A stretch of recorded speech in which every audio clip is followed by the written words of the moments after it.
Planning a trip to Niagara Falls and trying to decide if a Fallsview room at the Oaks Hotel is worth the higher price? And more importantly, is the view actually going to be good?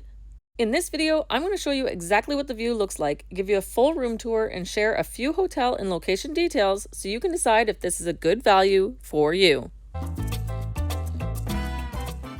For my birthday this year, I decided to splurge a little and finally try a Fallsview room. I booked a Tower Premium Fallsview room at the Oaks Hotel overlooking the falls, which ended up being one of the more affordable options with a full view.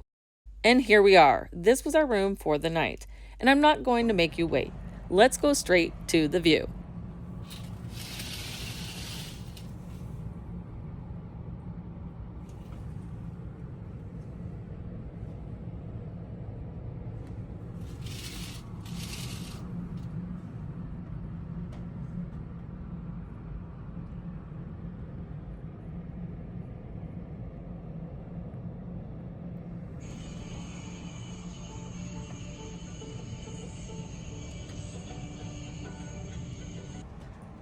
Oh yeah, this is okay. It's very colorful now.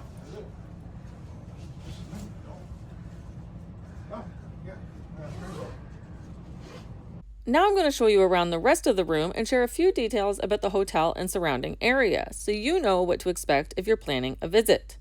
We had 2 queen beds and I found mine to be really comfortable. I even checked with my friends that stayed with me and they said the same. No complaints at all.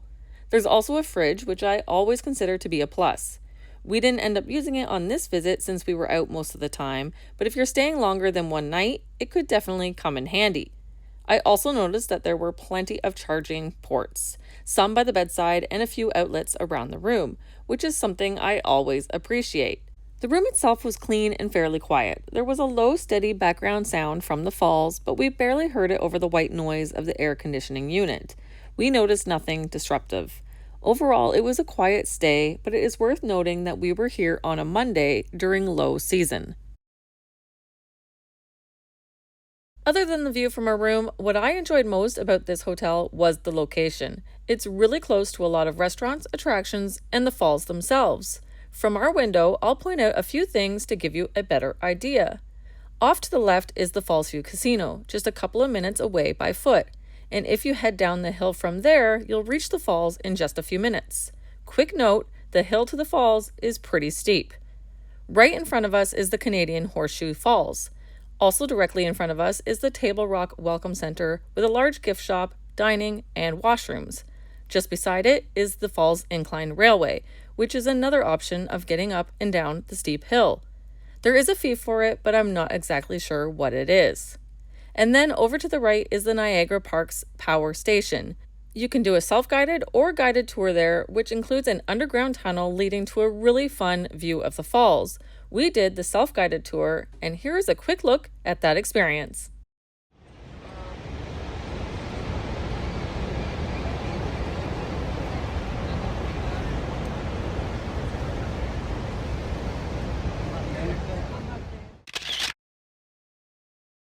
Now I'm going to show you a few things from outside the hotel. Right beside the hotel is an Applebee's. We actually ended up having dinner there because it was so close and because the hotel gave us a coupon.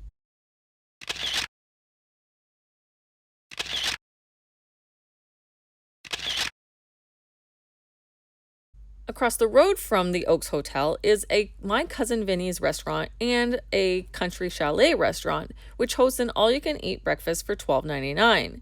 We ended up going for that breakfast because we liked the price. Quick heads up, the $12.99 does not include a drink, but they had a pretty good spread of food options.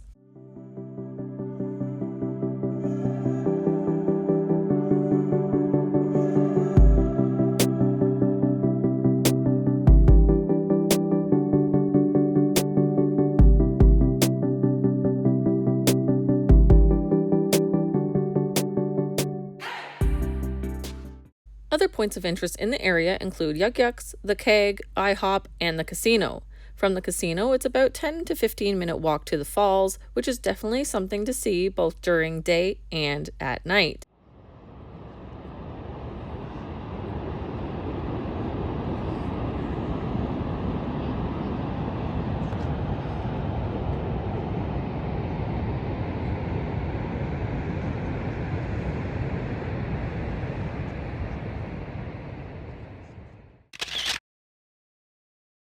And of course, no visit to Niagara Falls is complete without a trip to Clifton Hill, which is about a 20 to 30-minute walk from the Oaks Hotel. It's a fun street filled with souvenir shops, restaurants, and attractions like haunted houses, arcades, outdoor mini putt, and the Sky Wheel. Quick tip: there's a created pathway that connects Clifton Hill to the Fallsview Casino, which is close to the Oaks Hotel. Taking the pathway is convenient and saves some time because it's direct with no streetlights or stops. It starts beside the outdoor mini putt and continues from there. We followed it on our way back and it took us about 20 minutes. As we head back to the hotel, I'll tell you a little bit about parking. The cost changes depending on the season, time of day, and whether there are any special events going on. There is a parking lot beside the Oaks Hotel, but when I researched it online, I was under the impression that it would cost $50 for overnight parking. I knew about other lots in the area that were cheaper, so we decided to park there. As you're driving up to the Fallsview Casino, you'll come across many parking lots with different rates. We saw one for $5 and decided to take that one, but it ended up being $25 for overnight parking. In my opinion, it's best to park somewhere and just walk everywhere because it will cost you to park everywhere you go. And we are back at the Oaks Hotel overlooking the falls. Another thing I found kind of fun about this hotel is that even if you don't book a Fallsview room, they have an observation deck available for viewing. And they even have seats so you can rest and really take in the view. The hotel also has an indoor pool and fitness center, but both were closed when I visited. Another nice perk included with your stay is a mini coffee station located in the lobby, along with the added bonus of a microwave for use. Overall, I really enjoyed my stay here and personally feel like it was a really good value for me. I paid a total of 205 Canadian for one night, but keep in mind that we were here on a weekday during low season and I have seen the price vary. Was the view good? Absolutely. I honestly don't think it could have been any better. If you found this helpful, don't forget to subscribe and I'll see you in the next video. Thank you for watching and happy travels.